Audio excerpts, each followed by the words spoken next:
Hello and welcome दोस्तों to 5 minutes engineering. आज का वीडियो वाकई बड़ा कमाल का होने वाला है दोस्तों, क्योंकि आज के इस वीडियो में देख लीजिए भैया लेके आ गया हूं बड़ा ही दमदार और मोस्ट इन डिमांड मुद्दा ऑफ माइक्रो प्रोसेसर्स। भैया वो निकल के आता है इंटरप्ट। आज अपन देखने वाले हैं 8086 माइक्रो प्रोसेसर में इंटरप्ट से रिलेटेड सारी वो डिटेल्स विजुअलाइजेशन के साथ, आंकड़ों के साथ आपके सामने मैं पेश करने वाला हूं। बहुत सारे आपके प्रश्नों के उत्तर मिलने वाले हैं भैया इन वीडियोस के थ्रू, तो मेक श्योर कि आप इन वीडियोस को अंतिम सेकंड तक देखें। और अगर अंतिम सेकंड तक देख ले तो भैया जरूर लाइक भी कर दीजिएगा इस वीडियो को और अपने प्यारे चैनल 5 मिनट्स इंजीनियरिंग को जरूर सब्सक्राइब करिएगा। चलिए पहले शुरुआत करते हैं समझने से बेसिक मीनिंग ऑफ इंटरप्ट क्या होता है। अब तक आपने देखा होगा कि अगर आप इसका एक बेसिक मीनिंग जो आपके दिमाग में होगा कि अगर कोई बातचीत कर रहा है और बीच में कोई अगर उसको इंटरप्ट कर दे तो that is what we call it as a interrupt. वो भी एक बेसिक सेंस में सही बात है। एक अगर बहुत ही एकदम रिलेटेबल अगर आपको एग्जांपल दूं, जैसे कि अभी ये वीडियो चल रहा है, सही बात है कि नहीं, YouTube एप्लीकेशन आपने अपने मोबाइल में लेट से खोला है, आप ये वीडियो देख रहे हो, कुछ सीखने की कोशिश कर रहे हो, इंटरप्ट समझने की कोशिश कर रहे हो और बीच में ही किसी का कॉल आ जाता है।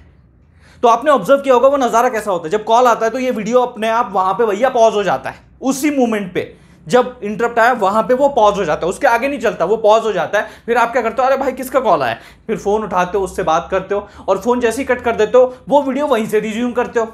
जहां से सीखना आपने रोका था वहीं से सीखना आप शुरू कर देते हो। यही तो होता है इंटरप्ट में। This is what actually happens. अगर ये वाला सिनेरियो आप लेके चलोगे तो ऐसा ही होता है। आप वीडियो देख रहे हो और इस मूवमेंट पे यहां पे एक कॉल आ जाता है। सही बात है, कॉल आ जाता है तो आप क्या करते हो भैया, वो जो कॉल है उसको उठाते हो, उस कॉल पे भैया पूरी लंबी चौड़ी बातचीत करते हो। फिर उसके बाद वापस जब आप कॉल कट करते हो देन यू कम एंड वहीं से भैया शुरुआत करते हो जहां पे आपने अपने वीडियो को पॉज किया तो वहीं से रिज्यूम करते हो और वहीं से सीखना शुरू कर देते हो। आप बात समझ पा रहे हैं। लेकिन फिर आप कहोगे सर जी यहां पे 2 डंडियां दिख रही है क्या इसका कोई मीनिंग है या फिर गलती से बन गए? नहीं, गलती से नहीं बनी जी, इनका एक मीनिंग है। देखो जी, ये लेट्स से अब इसको थोड़ा एक बेसिक नॉमेनक्लेचर देते हैं। Instruction A, instruction B, obviously आपका एक प्रोग्राम है, let's call it as MP यानी कि मेन प्रोग्राम। ये आपका मेन प्रोग्राम है जो आप एग्जीक्यूट कर रहे थे and this is your ISR. ये बहुत ही important terminology, interrupt service routine, यानी कि अगर आपको किसी इंटरप्ट को सर्विस देना है तो उसका रूटीन यानी इंटरप्ट सर्विस रूटीन को हम एग्जीक्यूट करते हैं। और यहां से जब रिटर्न आते हैं तो वो क्या होता है, IRET, इंटरप्ट रिटर्न। यहां से रिटर्न हम आते हैं और जब इससे रिटर्न आते हैं तो कहां मिलते हैं भैया, हम वहीं से रिज्यूम करते हैं जहां से हमने छोड़ा था। ठीक है, अब यहां गौर से देखो, यहां पे मेरे पास ऑब्वियस सी बात है आपका प्रोग्राम इंस्ट्रक्शन बाय इंस्ट्रक्शन लेट से एग्जीक्यूट हो रहा है। सही बात है। तो अब गौर से देखना, इंस्ट्रक्शन ए जब कंप्लीट हो जाता है आप इंटरप्ट को हैंडल करते हो, वापस आते हो। अब इंस्ट्रक्शन ए तो एग्जीक्यूट हो चुका है तो नेक्स्ट इंस्ट्रक्शन जहां से शुरू होना चाहिए एग्जीक्यूशन, जो आपका नेक्स्ट इंस्ट्रक्शन जिसे एग्जीक्यूट करना है अभी, जिसे हम कहते हैं मेन प्रोग्राम जो रिज्यूम करना है after the interrupt, that is going to be instruction B. बहुत ही अहम बात बोल रहा हूं क्योंकि आगे इसका बहुत ज्यादा इस्तेमाल होने वाला है। ये था एक बेसिक ओवरव्यू जो कि आपको भैया रिस्पेक्टिव टू इंटरप्ट्स पता होना चाहिए। अब इसके और डिटेल्स में अपन जाएंगे। Before I go into details, मैं बस एक ही रिक्वेस्ट करना चाहूंगा आप सबसे, मेमोरी सेगमेंटेशन बहुत ही इंपॉर्टेंट फंडा है। अब हम लोग और डिटेल्स में जाए इससे पहले मैं बस एक रिक्वेस्ट करना चाहूंगा कि क्या आपको सेगमेंटेशन के बारे में आइडिया है। अगर नहीं है ओके, कोई दिक्कत नहीं है। मेमोरी सेगमेंटेशन पे डिटेल में वीडियो अपने बना के रखा है, प्लेलिस्ट चेक कर लीजिएगा, माइक्रो प्रोसेसर्स, उसमें मेंशन्ड है 8086 का सेगमेंटेशन वाला फंडा। बहुत ही कोर फंडा है जी।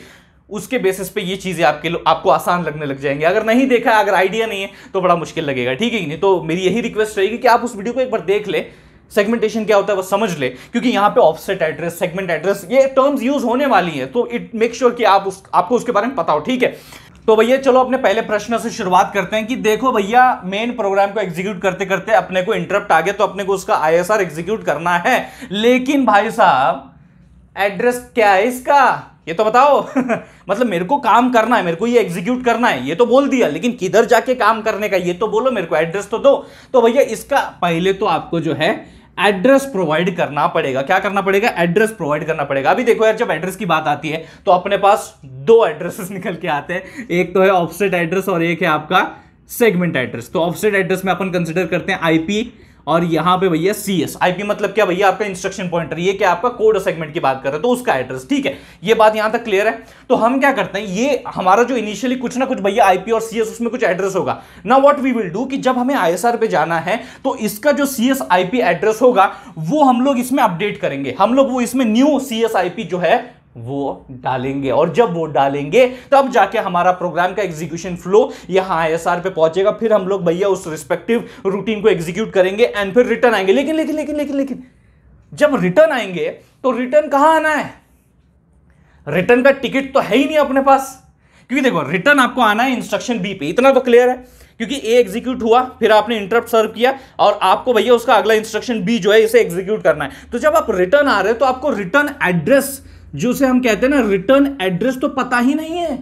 हमें बी का एड्रेस पता ही नहीं, तो कैसे आओगे? तो ये एक और प्रश्न है। और दोस्तों एक और बात आपके साथ मैं शेयर करना चाहूंगा, ऐसा भी नहीं कि भैया रिटर्न एड्रेस आपका फिक्स्ड रहता है कि यार देखो इंटरप्ट यहीं आएगा तो इंस्ट्रक्शन बी का ही आपका हर बार रिटर्न एड्रेस होगा, ऐसा भी नहीं होता है। इंटरप्ट यहां आया है, हो सकता है इंटरप्ट यहां आता, इंटरप्ट यहां आता तो नेक्स्ट इंस्ट्रक्शन का जो एड्रेस है, यानी कि जो आपका रिटर्न एड्रेस है, जो कि वापस आने के बाद आपको प्रोग्राम रिज्यूम करना है जिस इंस्ट्रक्शन से, उसका एड्रेस तो आपके पास होना चाहिए। लेकिन वो तो कहीं स्टोर ही नहीं किया, तो गड़बड़ हो गई ना। तो यानी कहने का मतलब ये है कि जो आपका ये इंस्ट्रक्शन है इससे जुड़े हुए भी भैया कुछ CS और IP के आंकड़े होंगे ना। हाँ जी होंगे ना, और वो वही CS IP में होंगे ना जब मेरा इंस्ट्रक्शन ए एग्जीक्यूट हो रहा होगा। देखिए गौर से समझिए, तो आपका जो IP के अंदर एड्रेस होगा बेसिकली वो क्या होगा? वो आपका नेक्स्ट इंस्ट्रक्शन का ही तो एड्रेस होगा जो कि इंस्ट्रक्शन बी का होगा जब आपका ए इंस्ट्रक्शन एग्जीक्यूट हो रहा होगा, क्योंकि ए के बाद तो इंटरप्ट पे जाना है। अब जब इंटरप्ट पे जाओगे तो उसका जो न्यू एड्रेस है वो CS IP में अपडेट किया जाएगा। तो अब रेस देखो क्या है, रेस देखो क्या है,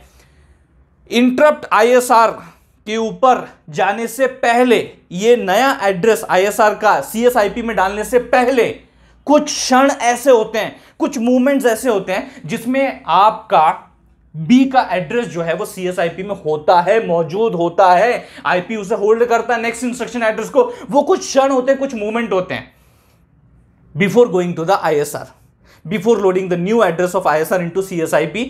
आपके CS IP में बी इस इंस्ट्रक्शन का एड्रेस मौजूद होता है। तो उस मूवमेंट का फायदा उठाइए, चांस पे डांस मारिए। तो कैसे चांस पे डांस मारते हैं? कुछ बड़ी बात नहीं करनी भैया, हम सिंपली क्या करते हैं, हमारा जो रिटर्न एड्रेस यानी एड्रेस ऑफ बी है उसे हम लोग स्टैक में स्टोर कर देते हैं। क्या करते हैं? उसे हम स्टैक में स्टोर कर देते हैं। जैसे कि भैया देखो ना, ये आपका स्टैक स्ट्रक्चर है, तो लेट्स से यहाँ पे मेरे पास इनिशियली कुछ XYZ कुछ तो भैया डेटा पड़ा हुआ है, समथिंग डेटा इज देयर, ठीक है कि नहीं, और यहाँ पे मेरा SP यानी कि stack pointer top of the stack को पॉइंट कर रहा है। तो अब मेरे पास यहाँ पे जो रिटर्न एड्रेस है मुझे पुश करना है। क्या करना है भाई साहब? पुश करना है। क्या पुश करना है आपको?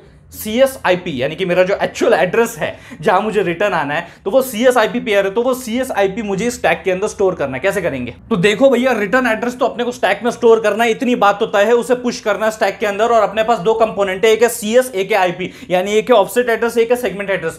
पहले किसको भेजेंगे? पहले किसको भेजेंगे? बड़ा सिंपल सा उत्तर है जी, यहां सबसे पहले हम लोग CS यानी कि जो हमारा सेगमेंट एड्रेस है उसे भेजते हैं। देखो जी, अभी आपका जो सेगमेंट एड्रेस है ना वो भी हाई और लो में बटा हुआ होता है, यानी कि जो ये आपका CS का ही पार्ट है हाई लो में बटा होता है। तो हम क्या करते हैं भैया, higher byte goes to higher address, lower byte goes to lower address. Simple सा फंडा, ये तो हम 808 से जो यही बात करते आ रहे हैं, बराबर है कि नहीं? ये एक बेसिक प्रिंसिपल रूल है, नियम है जिसका फॉलो हमें करना है। तो हम सबसे पहले क्या करेंगे, देखो जी SP, अब हम लोग ऊपर जाएंगे SP-1 हो जाएगा, और ऊपर जाएंगे SP-2 हो जाएगा, फिर SP-3 हो जाएगा, SP-4 हो जाएगा, बराबर है? यहां तक सिलसिला जाएगा। तो देखो जी, SP-4 की तुलना में SP-3 जो है थोड़ा सा बड़ा एड्रेस है, हायर एड्रेस, ठीक है कि नहीं? और SP-1 सबसे ज्यादा हायर एड्रेस। तो हम क्या करेंगे, CSH मतलब जो हमारा रिस्पेक्टिवली CHH वाला मामला है वो हायर बाइट है आपके CS का, तो वो आपके हायर एड्रेस में, उसके बाद जो जाएगा वो CSL जाएगा, लोअर बाइट। सिंपल सा फंडा है। उसके बाद क्या पुश करना है अपने को? उसके बाद पुश करना है